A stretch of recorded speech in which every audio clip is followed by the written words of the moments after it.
Pada kesempatan kali ini kita akan membahas tentang topik evolusi teori manajemen, mana materi ini banyak diambil dari buku Bapak Mamduh M. Hanif yang berjudul Manajemen edisi ketiga tahun 2019. Apa itu teori? Teori merupakan kumpulan prinsip-prinsip yang disusun secara sistematis. Prinsip tersebut berusaha menjelaskan hubungan-hubungan antara fenomena-fenomena yang ada. Sebagai contoh, kita mengamati bahwa tanah di sekitar gunung berapi merupakan tanah yang subur. Ada dua fenomena yang barangkali berkaitan, tanah yang subur dan gunung berapi. Mengambil kesimpulan bahwa gunung berapi menyebabkan tanah menjadi subur, tentunya kita tidak mungkin mengambil kesimpulan yang sebaliknya. Tanah subur menyebabkan gunung berapi.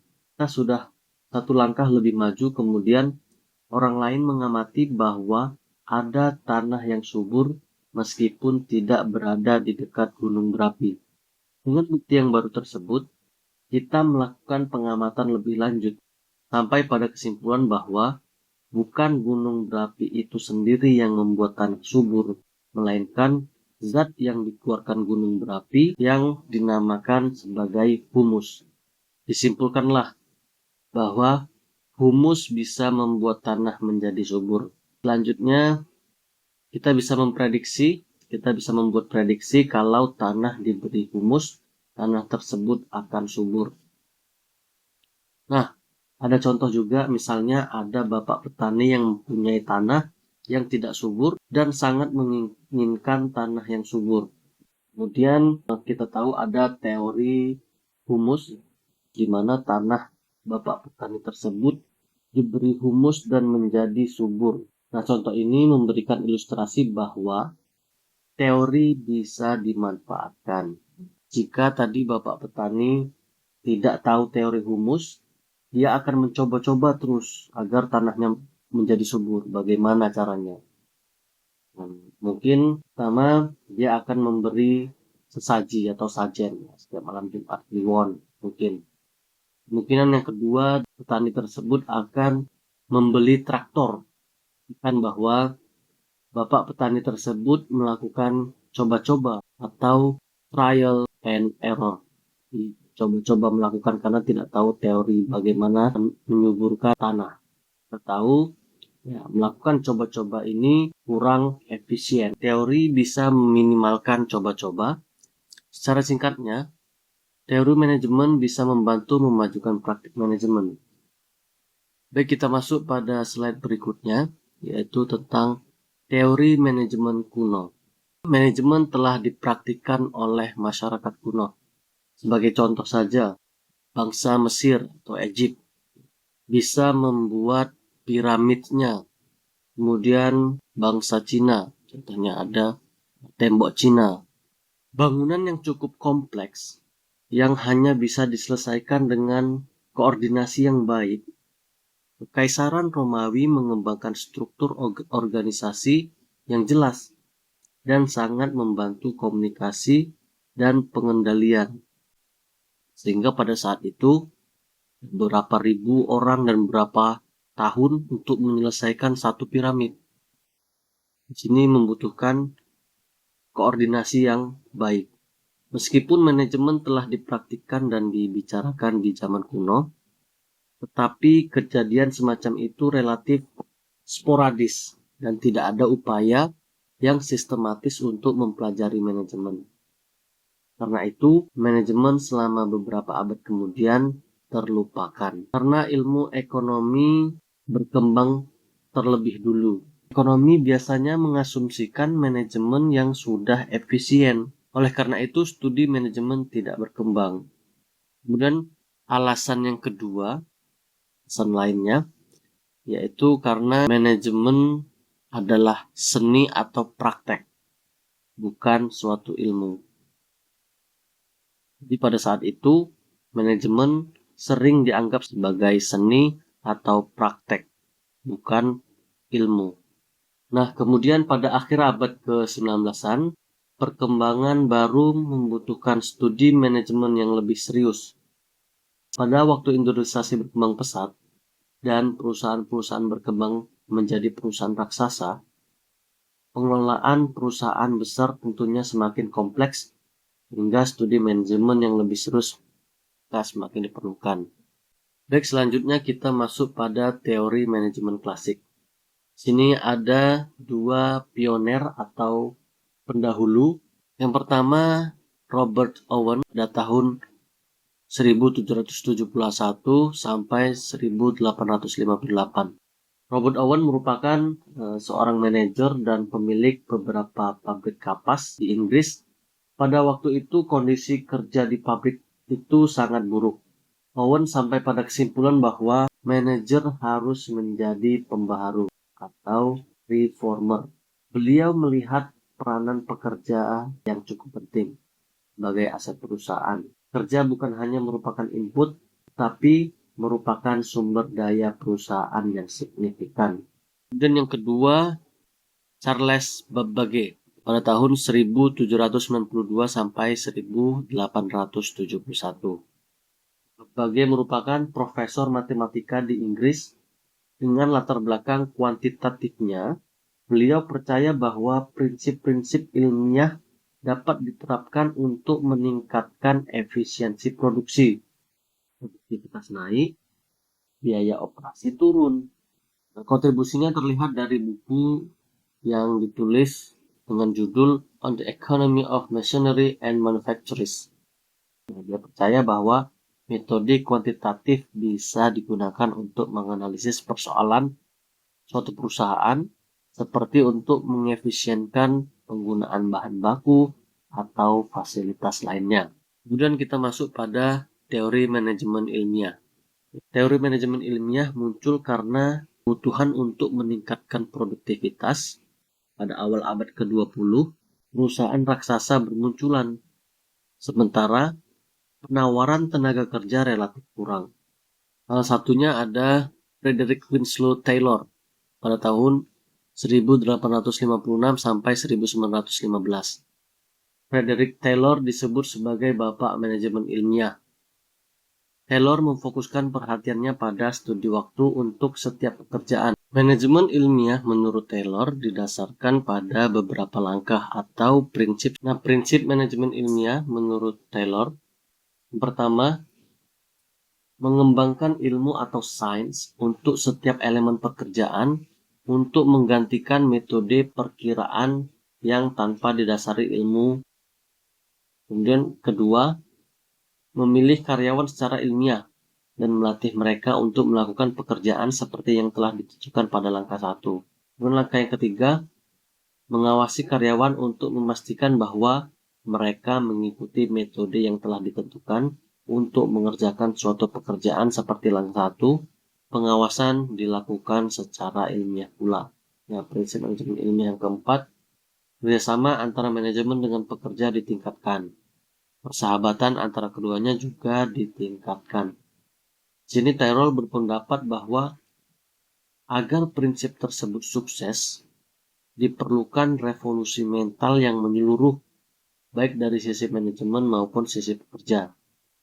Daripada bertikai memperebutkan keuntungan yang ada, lebih baik keduanya memfokuskan pada peningkatan produktivitas dan keuntungan agar lebih besar. Keuntungan yang lebih besar akan menguntungkan semuanya. Dan Taylor percaya bahwa manajemen maupun pekerja mempunyai kepentingan yang sama untuk meningkatkan produktivitas. Kemudian yang kedua, Frank D.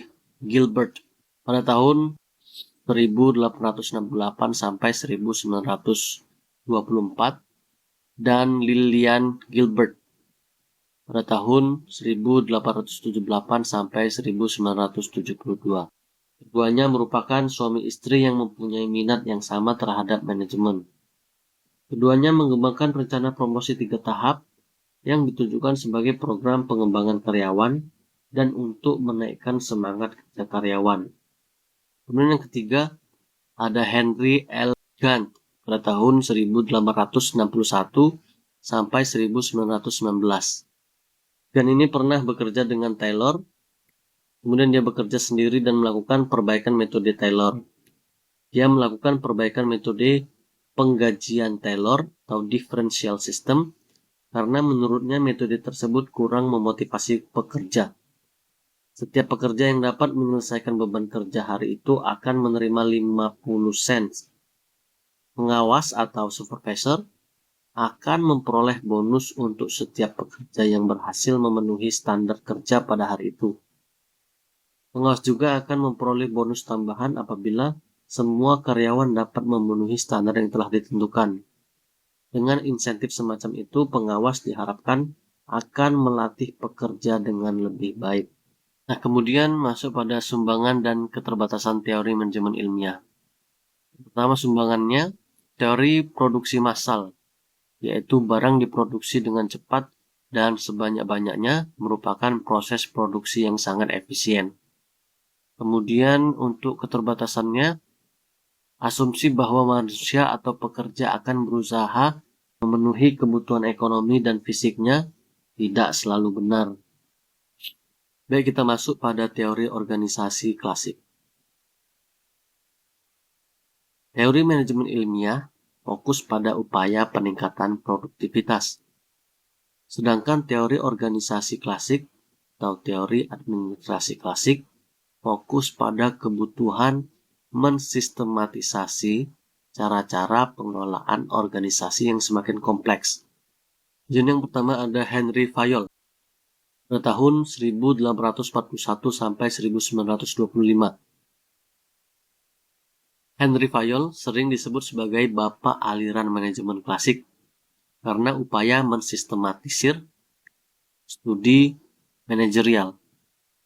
Ia merupakan orang pertama yang mengelompokkan kegiatan manajerial di dalam pertama, perencanaan, yang kedua, pengorganisasian, yang ketiga, pengarahan, dan yang keempat, pengendalian.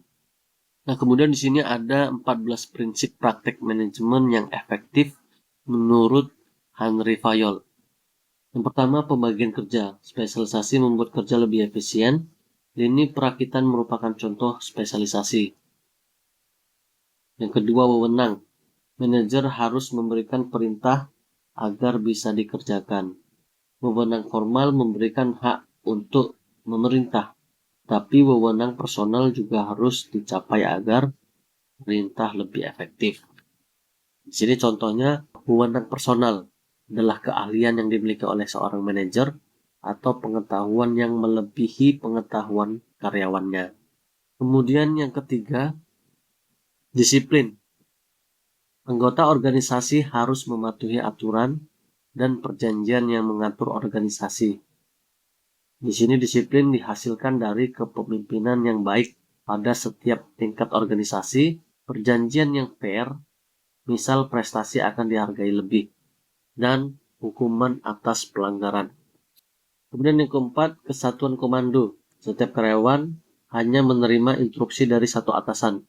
Jika karyawan mempunyai beberapa atasan, konflik dan kekacauan akan terjadi.